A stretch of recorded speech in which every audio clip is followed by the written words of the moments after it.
I thought we bowled really well. I think there was, I suppose, it ebbed and flowed, and I think we're pretty happy with how we went about our work out there. Definitely, we knew that it was going to be a tough chase out there, knowing that spin was going to play a big part as well. So, yeah, obviously, pretty pleased with how we got to, but it was probably a pass score.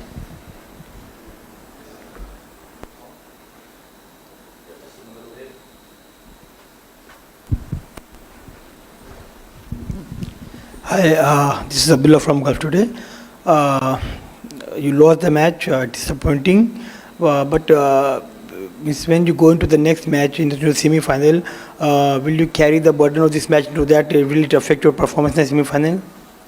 No, I wouldn't have thought so. We've been playing some really good cricket throughout this tournament, and obviously we're going to get on the plane this morning, and we'll obviously take our learnings from this game, but also understanding the conditions when we go to Pakistan, and we've played a few games in that tri series there, and we'll be ready to face that semi-final.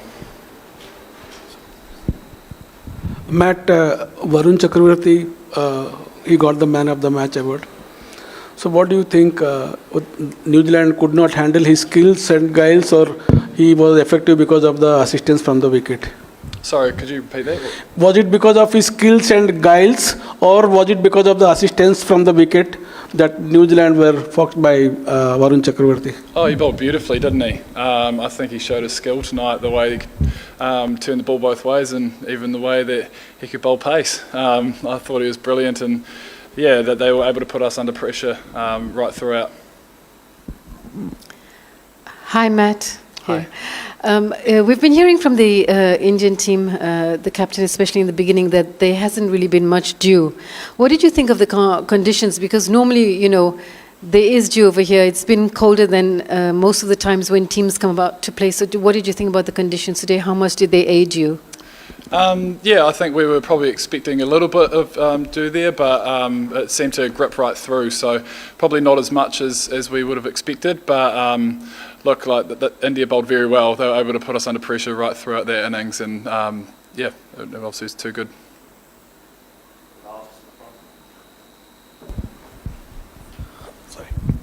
Matt, there was a lot of criticism that India has an unfair advantage in Dubai.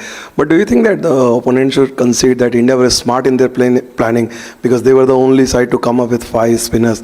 And now you look at the conditions, almost 40 overs of a spin is possible, whether it's semi-final or final in Dubai?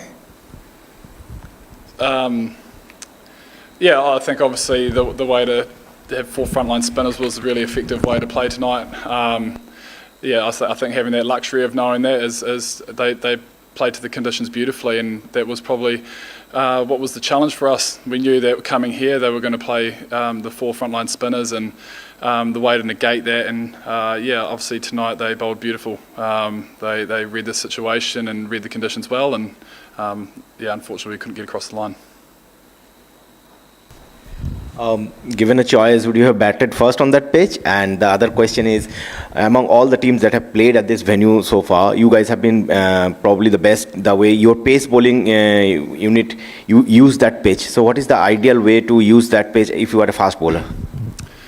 Yeah, I think the key is just adapting. It's something we talk about as our fast bowling group, is reading conditions and trying to get the opposition to be taking tough options, and I think we managed to do that throughout, even in the power play.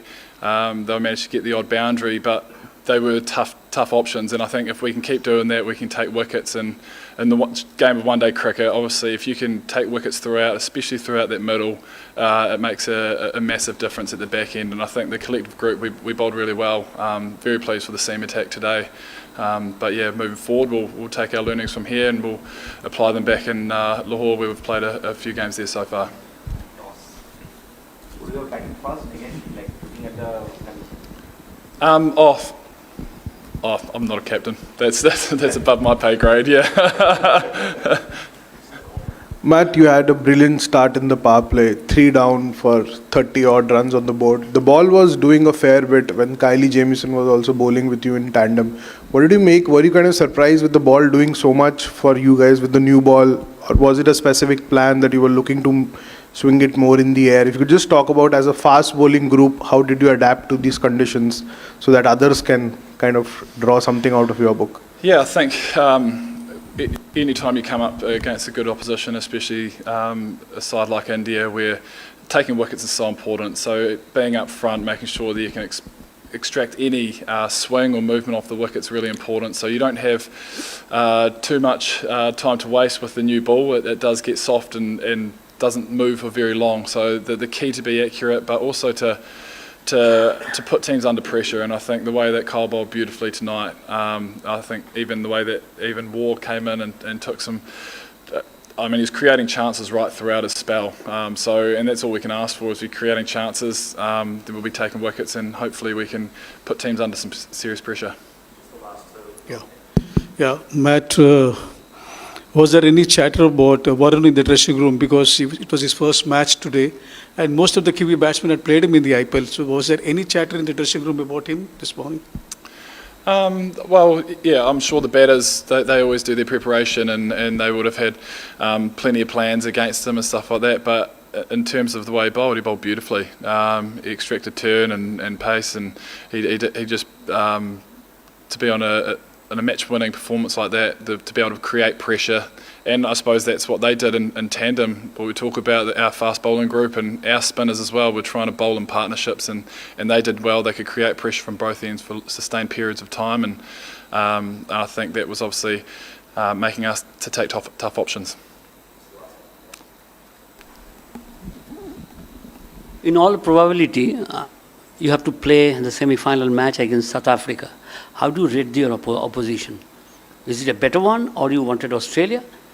I think whoever you're playing at this stage of the tournament, you've got the four best teams, and I think you don't really have preferences. I think you're going into it more, you're going to be faced with challenges, and all teams have their strengths. So obviously going into playing South Africa, who have been playing some fantastic cricket, and they're a very well balanced side. They've obviously got a lot of power in that batting lineup, but they've also got a serious bowling attack as well. So yeah, semi-final cricket, finals cricket, it's always exciting, and it's always great when you're playing against the best teams. Thanks everyone. Thank you. All right, cheers.